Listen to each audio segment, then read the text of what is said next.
Morning. It's Walter. Let me ask you something. When you think about getting old, like really old, what comes to mind? I'm guessing it's a place like this. Long hallway, smell of disinfectant, wheelchairs lined up in front of a TV that's too loud, people staring at nothing. That's what comes up, isn't it? I know because that's what came up for me. And look where I am. Room 14, Cedarbrook Senior Living in Ohio. 3 years I've been here now, if you count right. There's a brown armchair by my window. I brought it from home. And this is where I talk to you folks. So yeah, I'm the nursing home guy.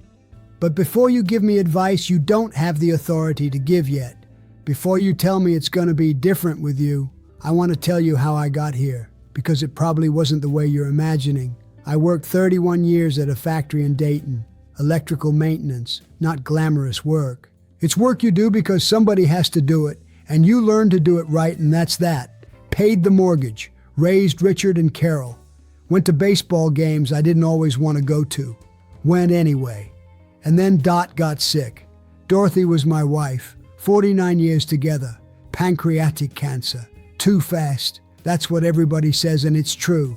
But when you're in the middle of it, it doesn't feel fast. It feels like a forever that ends too soon. I don't know if that makes sense, but it does. She passed in 2021. I stayed alone in the house where we'd lived for decades for 6 months after that. Richard came when he could. Carol called. I'd sit in the kitchen with a coffee that went cold because I forgot to drink it. Looking out the window at the backyard, I didn't have the energy to tend anymore. It wasn't depression. Well, maybe it was a little. But it was more empty. You know when you take an old part out of a machine and the machine keeps running but makes a different sound? That was it. I kept going, but something was different in the sound. Richard started talking about the nursing home. I resisted. Of course I resisted. We always resist. Because what you picture is the hallway with the TV too loud, the smell, the chairs lined up. But in the end I came. And I still carry the fact that I came, that I won't pretend I don't carry. But here's something I figured out over these 3 years. The fear most people have about ending up in a place like this, and it's a real fear, I'm not dismissing it, that fear is pointed in the wrong direction. The problem isn't the nursing home. The problem is what you did or didn't do in the decades before it. That's going to sound harsh. It's not meant to be harsh. It's because nobody told me that when I needed to hear it. And I spent my whole life thinking that taking care of others was enough, that being responsible was enough, that reaching the end of your life without debt and with your kids raised was enough. It's enough for a lot of things, but not for everything. So let me tell you what I learned. Not because I read it somewhere, because I saw it in here and before I got here. First thing, money matters, but not the way you think. It's not about having a lot.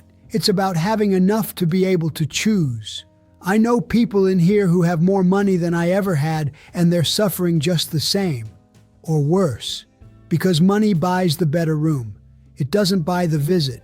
It doesn't buy your daughter calling on a Wednesday afternoon for no reason at all, just to see how you're doing. But I also know people who have no choice, who are in a worse place than this because they didn't plan, who depend 100% on a kid who has their own life, their own mortgage, their own problems. So plan, not to get rich, to have options. There's an enormous difference between walking into a place by choice and walking into a place because there's nowhere else to go. I came here because Richard thought it was best. I resisted, but I came. And I had a choice because Dot and I were careful for decades. That mattered. Second thing, take care of your body earlier than you think you need to.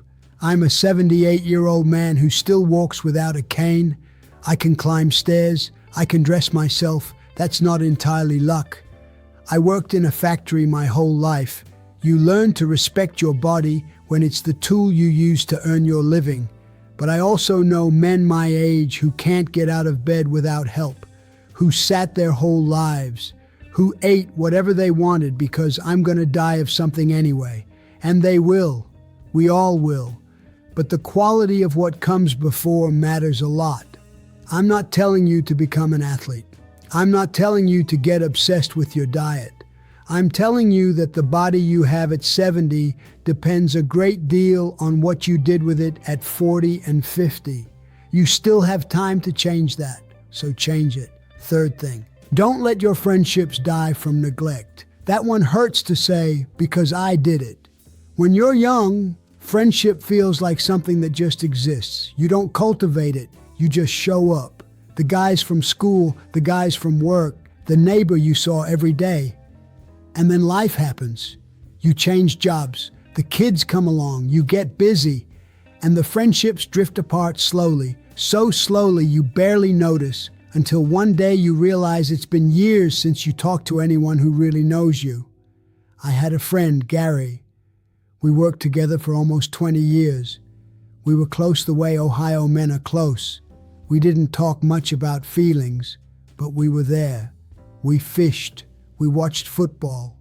We fixed things together, and then we drifted apart. No fight, no specific reason, just life happening. Gary died 2 years before Dot. I went to the funeral. I stood in line waiting to greet the family, and I felt like a stranger, because I was. Don't let that happen to you. Call people you care about, for no special reason, just because. Fourth thing, learn to be alone without being lonely. That's different from what it sounds like. Being alone is a circumstance. Lonely is an internal state, and you can be surrounded by people and feel completely alone. I've seen that more than once in here. And you can be alone in a room and not feel lonely because you have your mind, your thoughts, your memories, your beliefs. Dot and I spent 49 years together. When she was gone, I didn't know how to exist without her anymore. It was like I'd forgotten what it was like to be a separate person. And that was harder than I expected. I should have practiced that more when I had someone to practice with. Learn to appreciate silence, to know what you like when no one else is influencing what you like. Read, walk, sit with your thoughts without needing to fill the space. It's a skill, and like any skill, you get better at it with practice. Fifth thing, say what you need to say while there's still time. I'm not a man who cries easily, never was. I grew up in a time when men didn't cry, at least not where anyone could see. But there are things I never said to Dot, things I felt, but that seemed too obvious to need saying, or that I was going to say later, after the kids grew up, after the mortgage was paid off, after we retired and had more time. Later never comes, and it's not just with a spouse, it's with your kid. It's with your father if yours is still alive. It's with your brother. It's with anyone who matters to you. I get along well with Richard, but there are conversations we still haven't had. I'm working on that. At 78 years old, I'm learning to have conversations I should have learned to have at 30. Don't wait. Sixth thing, think about legacy for real, not the money legacy. When most people talk about legacy, they talk about inheritance, about what you leave behind in the documents, in the assets. But what actually stays is something else. What stays is what your children learned watching you live. Whether you treated people with respect, whether you were honest, whether you showed up when it mattered, whether the people who knew you were better off for it, or at least not worse. I wasn't a perfect man. I worked too much when the kids were little. I got distracted by things that didn't matter as much as I thought they did. I missed things that can't be recovered. But I also showed up. I was also honest. I treated Dot with respect for 49 years, even in the hard years, and every marriage has hard years. That stays, even if you're not around to see it. Seventh thing, and this is the hardest one to hear, I think. Stop treating aging like a failure. We live in a culture that treats being old as a problem to be solved, a condition to be avoided. You see it in commercials, in conversations, in how people talk about going to the doctor. Everything feels like a fight against time, like aging is a battle you can win if you do the right things. You can't, not that way. You can age well, You can age with dignity. You can reach the end of your life with your head in the right place, your body still working reasonably well, people who love you nearby, but you will age. And the resistance to that, the anger at getting older, the shame of needing help, the panic at the years going by, that resistance is what makes the process hurt more than it needs to. I still have hard days in here. I still miss Dot in a way that genuinely aches. I still look out the window sometimes and think about how life might have been different. But I also wake up in the morning and see the light coming through that window, this same window, and think there's hot coffee down the hall and maybe I'll call Richard later, and there's a book on my nightstand I'm in the middle of. It's not commercial happiness, but it's life. It's my life. And I learned too late, but I learned that the difference between suffering too much and suffering just enough is where you put your attention. Anyway, I don't know if that helped. I don't know if you're going to do anything different because some old man from Ohio talked to you this morning from a brown armchair next to a window, but somebody had to say it, and I was the one who showed up. Coffee's getting cold over here. All right, I'm rooting for you.